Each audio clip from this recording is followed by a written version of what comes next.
This is a 3,500 litre sleeper pond. It's about 4 to 5 years old now. The sleepers are 2.4 metres long, so it's 2.4 metres squared. It's 400 mil high, and there's a section in the middle cut out, which is about a further 400 mil deep in the middle with a shelf around the edge. Over the years I've added several different plant species simply by screwing the 1 litre pots to the side of the decking so they hang down into the water.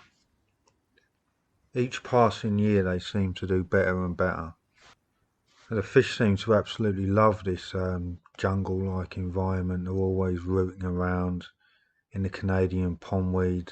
I think it attracts a lot of insects, which again fall into the pond. You can see all the little holes in those leaves. There's a lot of snails and slugs that move around.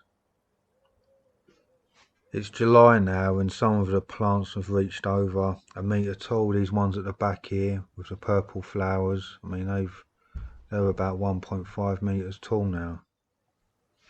You can see in the back there, just under the surface, the Canadian pondweed's gone mad this year.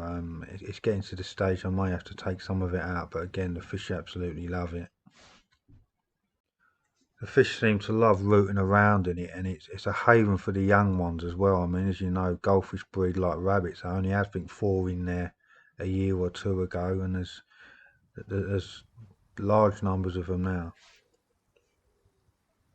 I've got 2 or 3 sets of lily pads. Again, these seem to attract insects. There's normally quite a large number of insects sitting on top, and the fish tend to come up and have a go at getting them.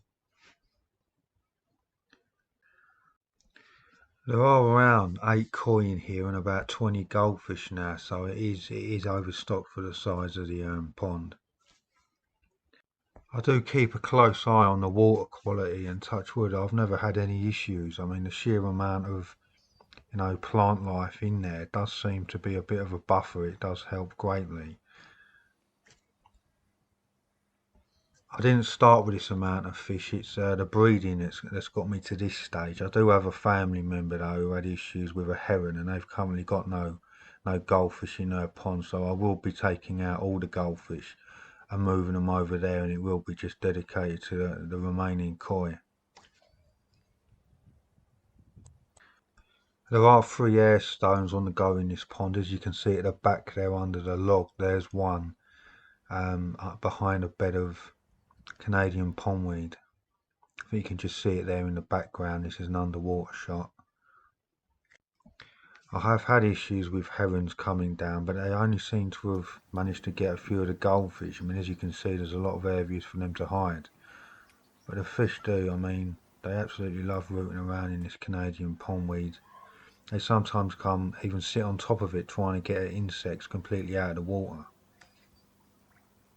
At the very start, all I had set up was a Bioforce Revolution 6000 on a 3,500 litre pump. And it soon became apparent that this wasn't really up to the job, so I ended up just essentially using that as a mechanical filtration, but then it pushes the water through this 100 litre barrel, and that's got about 80 litres of alpha grog and gravel in there, which adds as biological filtration. I then later added this whiskey barrel, and that's full of about 100 litres of gravel and is a bog filter, and that's got an 800 litre an hour pump pushing water through it. These 2 filters combined with the high amount of vegetation in there does seem to keep the water quality at quite a good level. So the fish are doing well, but I'm under no illusions that I am overstocked, so it has got to the point where I'm going to have to remove some of them. And that's the breakdown of the larger sleeper pond of the 2 I have. So I hope you enjoyed the video, and thanks for watching.